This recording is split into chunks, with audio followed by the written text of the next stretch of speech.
Welcome back, my fellow agents. It is I, X7, your sorcerer of science fiction. And also, wow, that's loud, the host of Zenorama, the podcast of heroes and monsters.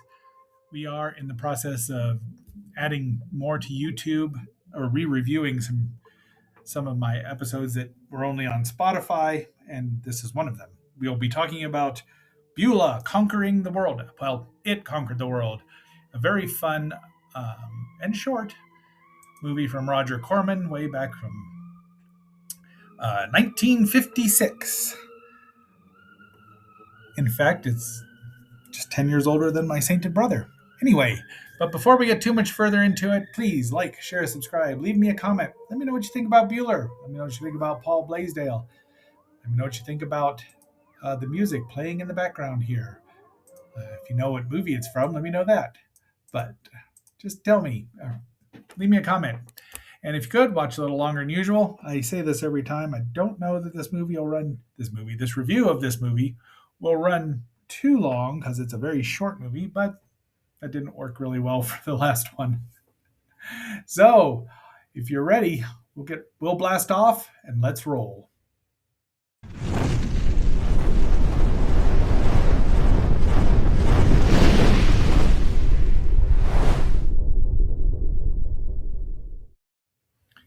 Okay, we'll start out here with a very cool British quad, where you can see it was given the X rating, which means nobody under 17 or 18 could see it. Corman went over to, or at least explained to them and got them to give it a more general release so people could see it, which is good. I think it's a fun movie. I saw it. I believe my brother must have seen it with me on Sci-Fi Flicks after a terrifying episode of The Outer Limits. Yeah, just pick one. And so the movie was a lot scarier. And 8, 9, 10, as we said about last Tuesday's movie, that age, even Beulah could look scary. Now, I think the ideas behind it are pretty interesting. So the movie itself was released by American International. It was released on August 1st, 1956. It runs a whopping 71 minutes, so very short. And there's our stars. We know who Peter Graves is. Good morning, Mr. Phelps. Beverly Garland here was in a lot of these movies early on. Neanderthal Man, Swamp Women, Conquered the World, Kuroku, Beast of the Amazon, which was very disappointing, Not of This Earth, Alligator People. Good Lord, she was in a lot of these. But then she did a lot of television. Oh, look, she was in Perry Mason episode, The Mythical Monkeys. And Gunsmoke, various roles. So she was in a lot of, just worked and worked and worked. Gosh, probably right up until,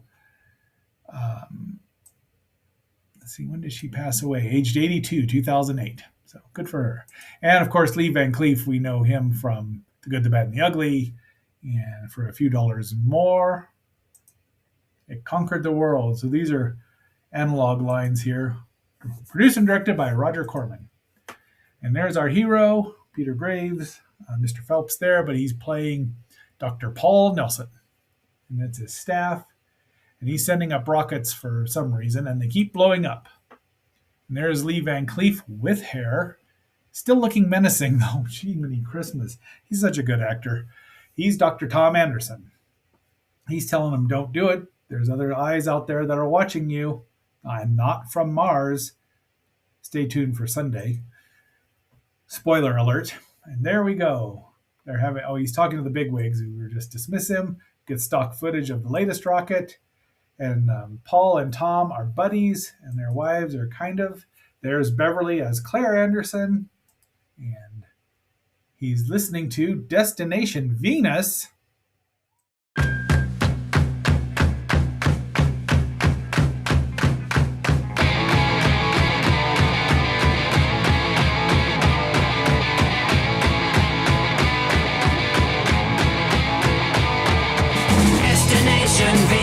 More than darkness lies between us. 20 million miles of bleakness. Human And that's what he was listening to. Well, he should have been. But no, he was listening to another voice from Venus, a giant intellect. Even though they were doomed, they were as doomed can be, I must say. But they don't believe him, so off he goes. Suddenly, they find out the rocket's blown up, and poor Claire is just beside herself with Paul's obsession with this other voice. She thinks she's crazy, but the rocket's blown up, and there he is talking to it. She actually puts him to bed, so she loves him, and she's really good too. She was very underrated. Um, Young lady here is Karen Cadler as Dr. Ellen Peters. There are a lot of women in this movie, or at least three, which is pretty darn good. And she's a doctor. Oh, maybe that was the one. Let's see. I don't see another woman's name in here, so I don't think she even had any lines. That's the general, who is David McMahon as General Carpenter.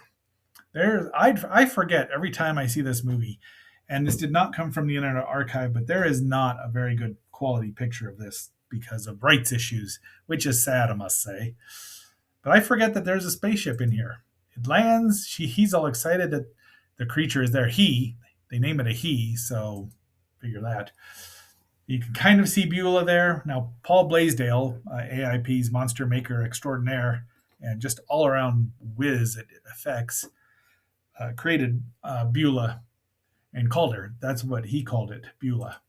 There we see the claw, which they say broke right away, but I think Beulah's pretty cool looking, pretty and evil.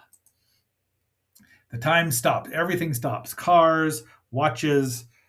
I don't know. I would assume electricity, but it stops. It's like the day, not the day the world froze, the day the earth stood still, which I'm quite sure they kind of borrowed from.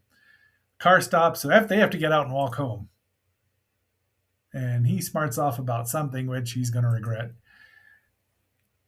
And he's telling the creature where he is, and there it's sending out his little controlled devices. So look at his teeth. I mean, how does it feed itself? How did it? These are things I want to know. So they're all meeting, and they blame her husband. That's Claire there. And this guy picks a fight with Lee Van Cleef. It's like he didn't get a bullet through the eyes. He was a couple years away from that, though. They're resting there because they're sweating their bald caps off, and that is Sally Frazier as Joan Nelson, and she was also known for being in these. They say, let's see, It Conquered the World, Giant from the Unknown. We've seen her in War of the Colossal Beast already. Earth versus the Spider. It does no such thing, or just The Spider. It's a Dog's Life. Did not have quite the filmography that Beverly did. And that's all right. So there's kind of a close-up of it. It's really hard to get a good quality picture. But it's an ugly little spud, isn't it? I think it can hear you, Ray. Grabs the police chief. And so that's where they inject something to make it's shades of invaders from Mars. They reach there, and they're like, their lights are on and everything's going. They're making them a drink. And now we get back to the base, and Seymour there, that is, of course, Jonathan Hayes as Corporal Manuel Ortiz. Now, I don't know if he speaks Spanish in here. I mean, properly. I don't know if what his background is, but we have not reviewed Little Shop of Horrors in any version just yet. And next to him, not the other doctor there. Maybe Dr. Floyd Mason or Pete Shelton. I don't know which one is which. Is Dick Miller, who you've seen in so many things. If you click on, I can't even read everything. He's Sergeant Neil. So the corporal there, who's reading a comic book, could be an Atlas. The general gets bit, and they're having their discussion. And he's like, "I'm going," and she's like, "You're blind." I mean, so they have this philosophical discussion about, is it better to be under control and not worry about, your own free will, and you don't know that you're not happy. You just think you're happy. You just believe it.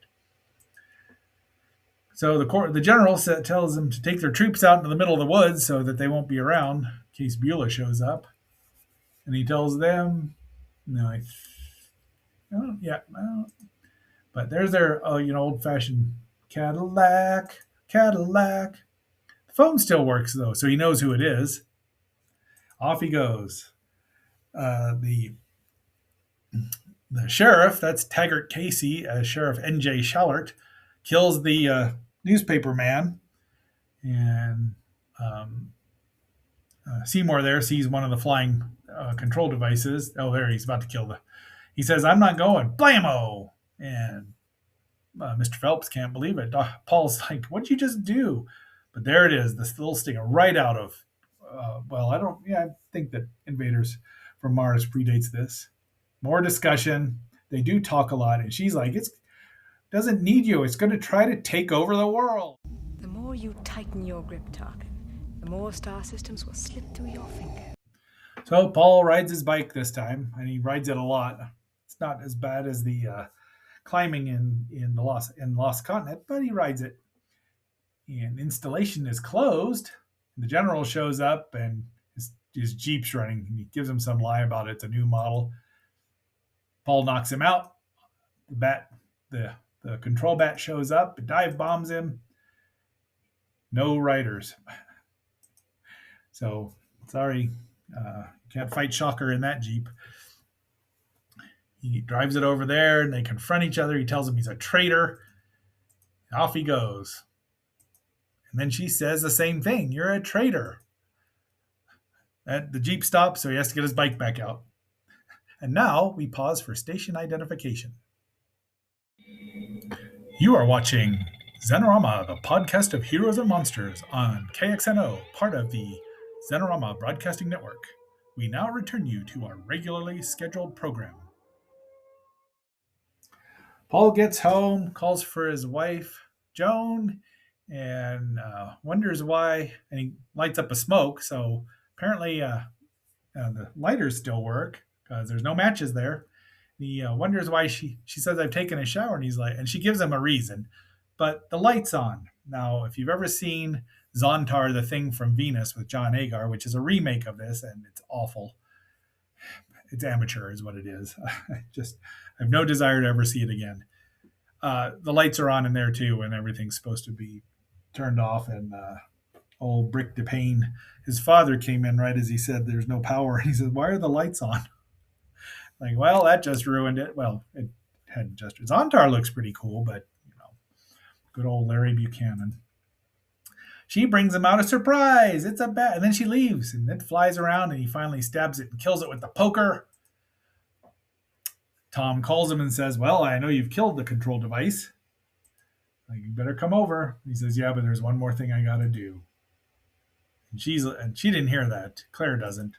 But he gets the gun, kills his wife because she's no longer his wife. She's been taken over. Now, it seems to me like if you killed Beulah, that the control devices wouldn't work anymore and they'd return to themselves. But perhaps that was in the script and just never mentioned on screen. I don't know. We have some more comedy relief here where they're talking about things. And Beulah says, "Go kill Paul. He can't live." They argue, and poor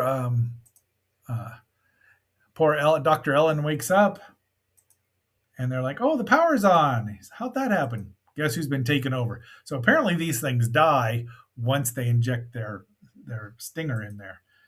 So does she. He just looks off. I thought I clicked off that other one, but anyway, they kill her, and so there's a bunch of death going on here. They have another argument, and she's like, "I'm coming to kill you. I hate you. You're gross. You're a little wiener." Like a little wiener kid, which I don't have in here, but I should have. And now they have a heart-to-heart and more discussion, and they hear Claire's car zooming up, and they talk about it. And he says, "Go look for some chickens for us to eat, all right?" So they're going to poach some chickens off some farm, which right now everyone's supposed to be out of the town. Why nobody else has invaded, or why the army hasn't shown up, we don't know. But More discussion. I could shoot you. There's her car. Some comedy relief again from Seymour Ortiz, where he runs into you can see that. Claire runs into Bronson Canyon. And there, she hasn't seen it yet, but there's Beulah with just looking utterly demonic. She shoots and shoots, but apparently it's a two-way receiver now in there. How Beulah is talking to Tom is beyond me, but they hear it, and then her death screams, and off he goes. Seymour runs in there, runs out. He's like, Ayúdame! There's a monster in Bronson Canyon. It's not called that. It's called something else, but that's where they are. This movie couldn't have been shot in too many days. I don't know, maybe 8 or 9 days. So, filming began on April 3rd, 1956. So, so they've teamed up. Now they've got to go kill Beulah.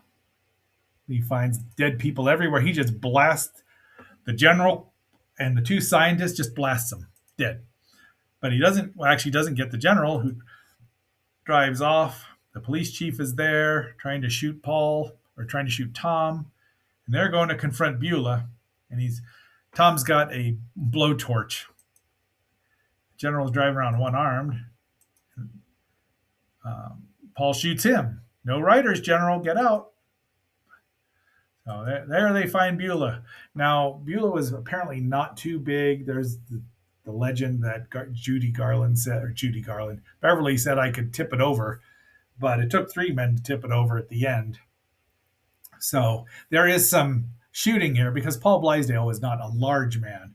If you watch I'll link the video, the review of Ghost of Dragster Paulo, where you can see him in the she creature costume. The police chief gets set on fire. So that's it for him. One more down. Beulah kills a army guy, and they coming out of Bronson Canyon. I mean, yeah, that's a great looking monster. Sure, it could have been a little more mobile, but man, that face. Kills another one.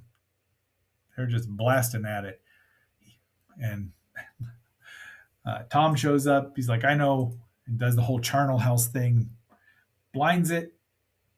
Paul shows up, and then he has a philosophic moment about how mankind has to take care of its own destiny. It can't rely on anyone else. It must be achieved by humanity itself. And we see all the dead people there.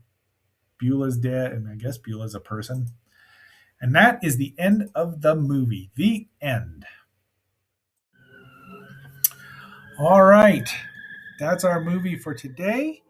And I'm pretty sure we're going to do a book review tomorrow, but I'm not 100% sure which one it is, though. If I had to hazard a guess, there'll be a clue at the end of the episode. So, my fellow agents, until our next assignment, there's also a clue in this very card. Until our next assignment, this is X7 signing off and phasing out. And remember, keep reaching for the stars. A superhero from outer space has arrived. With powers beyond human imagination. The Mebius Infinity Beam. The Mebius Blade. The Mebius Punch. He is Ultraman Mebius and is here to protect our planet from gigantic monsters.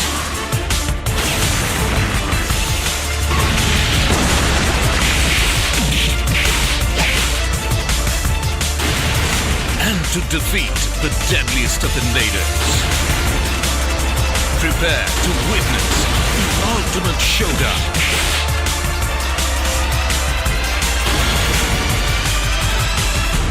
Ultraman Mebius premieres 14th May at 6 p.m. on Sonic.